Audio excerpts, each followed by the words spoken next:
Buenas noches, compañeros, ¿cómo están? Estamos en el desarrollo de la guía 2, gestor del portafolio de proyectos. Buenas noches al tutor Luis Javier Serrano Tamayo. Mi grupo está conformado en primer lugar por mí, Arturo Rojas, Saúl Alberto Terragosa,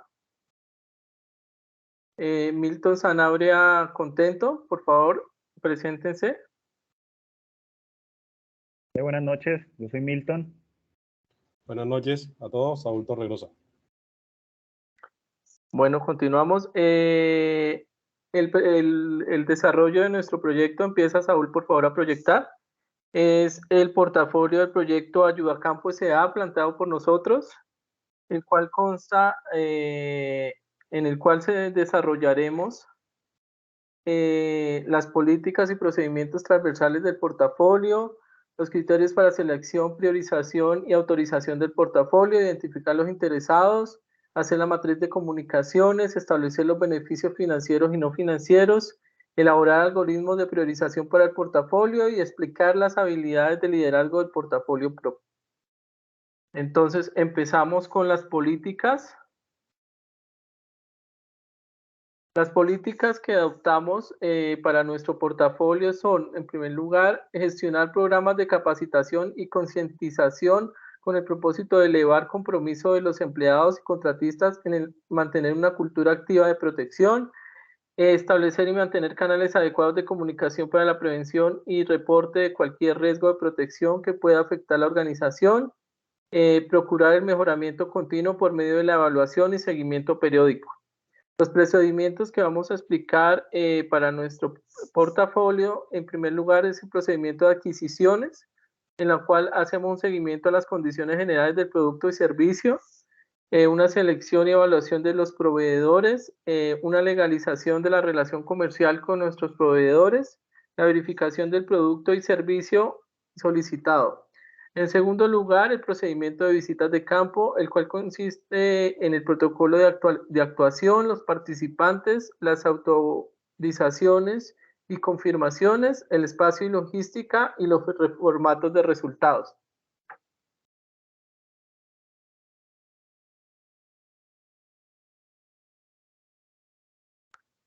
Continuamos con las normas aplicables. Implementar los controles necesarios para minimizar los riesgos que puedan afectar la integridad de las personas y operaciones, optimizar los niveles de protección mediante la implementación de herramientas tecnológicas para garantizar un mejor servicio, las reglas de convivencia, la primera, no interrumpir y dejar al otro que exprese sus ideas con un tono de voz regulado, y la segunda, no se revisará el celular mientras se habla con alguien durante las reuniones de grupo. Los principios empresariales que adoptamos son el compromiso con la comunidad y respeto personal y el crecimiento personal en valores humanos y corporativos. Continúa, Saúl. Buenas noches. Bueno, como ustedes bien saben, una vez que se han establecido el portafolio dentro de una organización, es importante, digamos, que tener unos criterios de categorización y priorización con el fin de determinar cuáles proyectos pueden ingresar de manera efectiva a ese portafolio de proyectos y cuáles no. Y una vez estando ahí, cuáles proyectos deben ser priorizados por encima de otros. En este sentido, nosotros hemos definido 5 criterios de categorización. El primero tiene que ver con regulaciones obligatorias, normativas, es decir, cualquier proyecto que tenga que ver con cumplimiento normativo, cumplimiento de ley, debe entrar de manera automática dentro del portafolio de proyectos definido en nuestra organización. Ese no tiene ningún tipo de exclusión y debe ser de cumplimiento obligatorio. El segundo criterio es el de los objetivos estratégicos, es decir, si se revisa si esos proyectos o ese proyecto está apuntando a algún objetivo estratégico específico definido por nuestra organización. En este sentido, si es así, se le da cabida dentro del portafolio de proyectos. Lo otro tiene que ver con el incremento en la participación en el mercado. Es decir, si al realizar una evaluación de los objetivos nos damos cuenta de que este proyecto está apuntando a incrementar la participación en el mercado, pues efectivamente entonces se incluye dentro del portafolio del proyecto. Y hay dos últimos criterios de categorización que tienen que ver con la parte económica. Uno que es con el incremento de la rentabilidad y otro con la tasa interna de retorno. En primera medida, si se determina que el proyecto que se está evaluando apunta a incrementar la rentabilidad de la organización, entonces se da cabida dentro del portafolio. Y por último, si al realizar la evaluación económica se determina que la tasa interna de retorno es mayor o igual al 20%, entonces también se incluye dentro del portafolio de proyecto. Una vez que ya que hayamos definido su criterio de categorización, pasamos a tener, digamos que los llamados criterios de priorización. En este sentido hemos definido, digamos que 3 criterios de priorización. Uno, y vuelve a aparecer nuevamente, es el tema de regulaciones obligatorias. Es decir, proyectos que tengan o que estén determinados por cumplimiento de alguna normativa o, nacional, regional o de obligatoria, debe tener prelación por encima de los demás proyectos.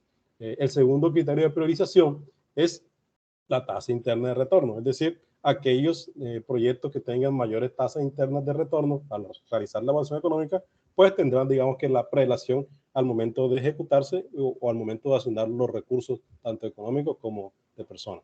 Y por último está el criterio de BPN o valor presente neto, en el cual, una vez más, aquellos proyectos que tengan una BPN mayores, pues tendrán, digamos que los primeros lugares al momento de asignar los recursos para la ejecución de esos proyectos.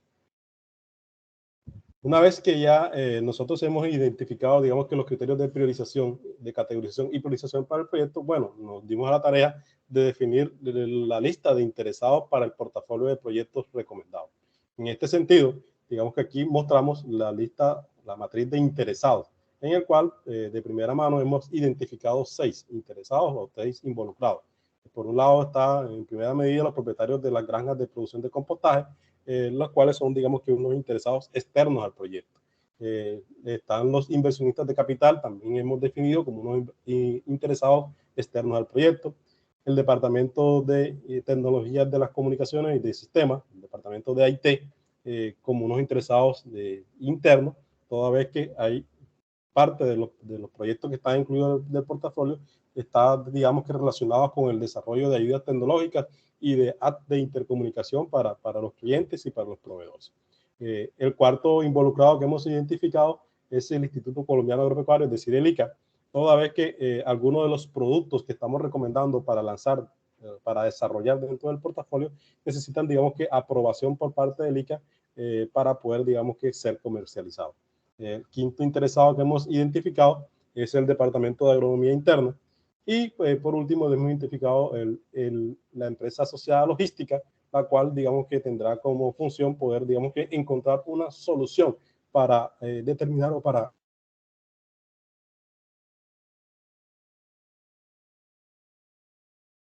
una vez que ya hemos podido, digamos que, identificar este interesado, bueno, haciendo uso de la gráfica de poder ver su interés, pues los colocamos, digamos que dentro de esta gráfica, en donde esta gráfica básicamente lo que determina es el nivel de poder y el nivel de interés, y define 4 cuadrantes para poder, digamos que, hacer una gestión de estos interesados, dependiendo, digamos que, del cuadrante en el cual se ubique.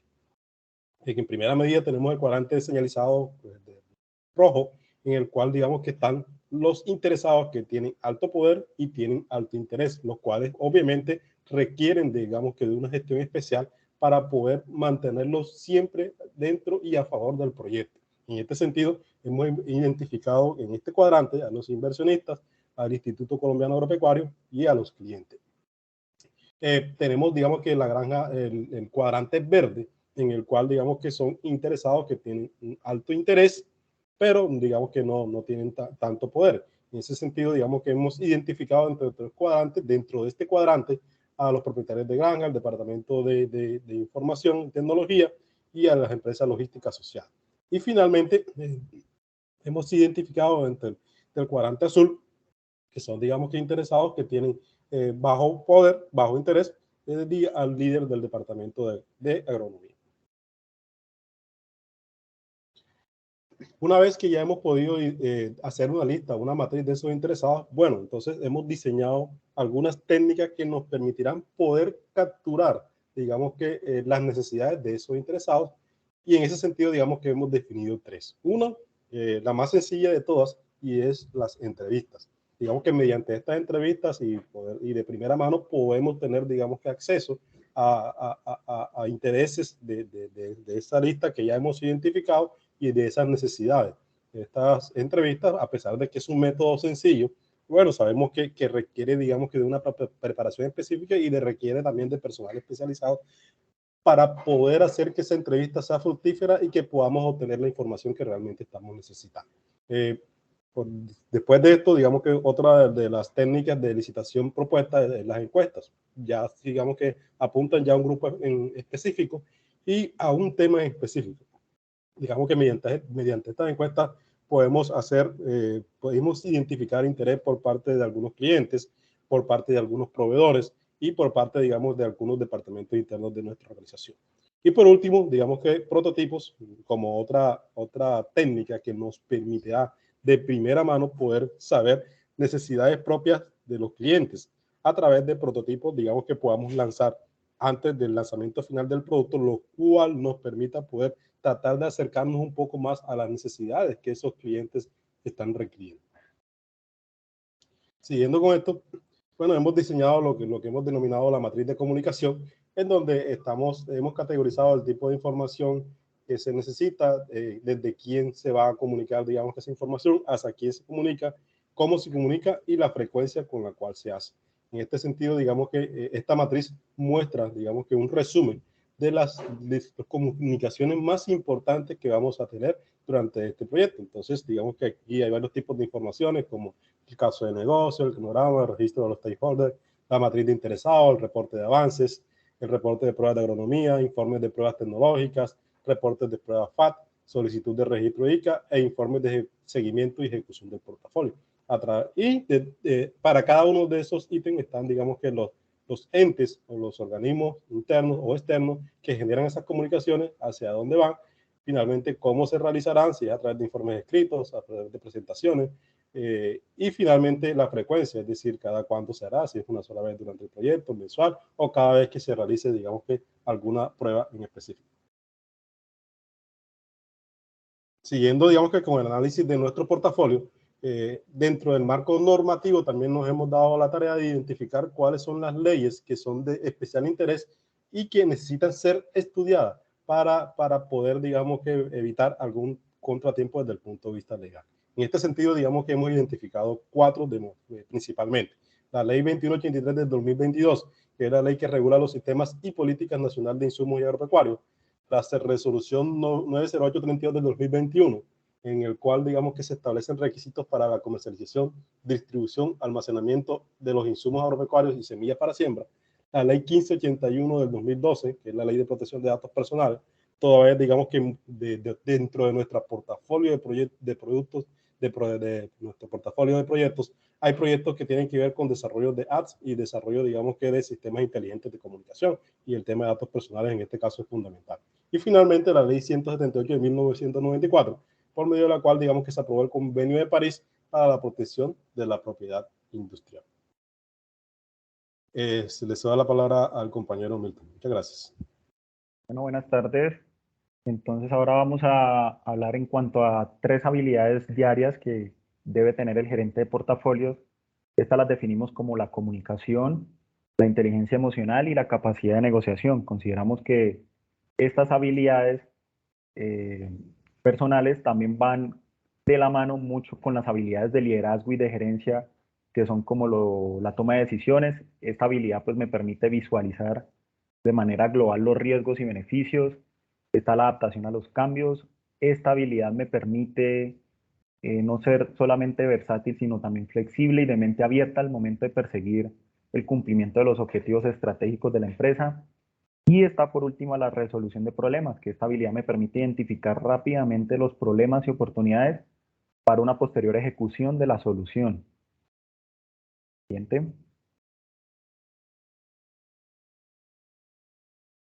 Identificamos tres potenciales cambios en el ambiente de acuerdo al análisis Pestel. Entonces hay uno económico, que es el cambio y o modificaciones en el TLC, en donde se afectan importaciones y o precios de materias primas. Está uno político, que es en cuanto a la regulación y aumento en los impuestos en este tipo de industria. Y por último está el tecnológico, que es en cuanto a la innovación en la producción a través de tecnologías, digamos que más actualizadas en el mercado y que tengan precios más asequibles. Siguiente, por favor. Ahora identificamos dos tipos de beneficios en el portafolio propuesto. Uno que es financiero, que se trata de la reducción de costos operativos mediante el servicio de optimización de los procesos productivos. Y está un beneficio no financiero, que hace referencia a la realización de actividades de capacitación y formación en nuevas técnicas de producción y que se integren en los conceptos de conceptos de sostenibilidad. También se identifican tres áreas de conocimiento sectorial. Uno es la optimización de los procesos agrícolas, otros son los conocimientos gerenciales asociados a las necesidades del cliente y por último el desarrollo de nuevos negocios. Siguiente. Bueno, y un algoritmo de priorización, aquí vamos a definir lo que es el algoritmo de priorización. El que se va a utilizar es denominado como metodología del análisis de decisión multicriterio, por sus siglas MCMD. Según Mahunder en el 2015, el algoritmo se describe de la siguiente manera. Primero, se selecciona el criterio.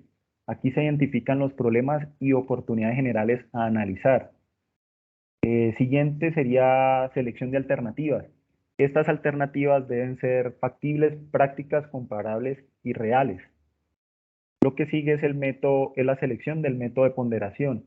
Este método me permite calcular la importancia de los criterios a analizar.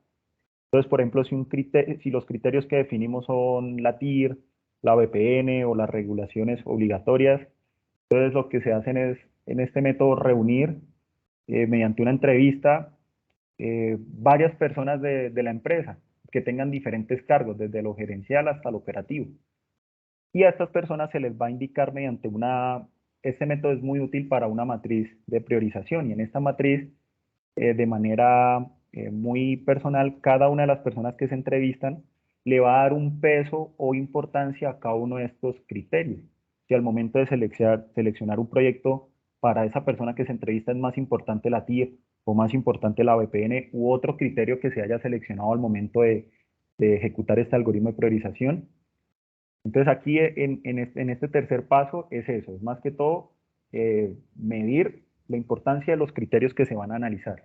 Y el último paso es el método de agregación. Aquí ya en este método, ya integrando todos los resultados de lo anterior, que se colocan a varias personas que están en los cargos de la empresa, a darle esos pesos importantes a los criterios, ya se reúne esa información y ya se decide cuál es la mejor alternativa, pues una vez se haya realizado la calificación de la importancia de los anteriores criterios. Con esto finalizamos nuestra presentación. Muchas gracias.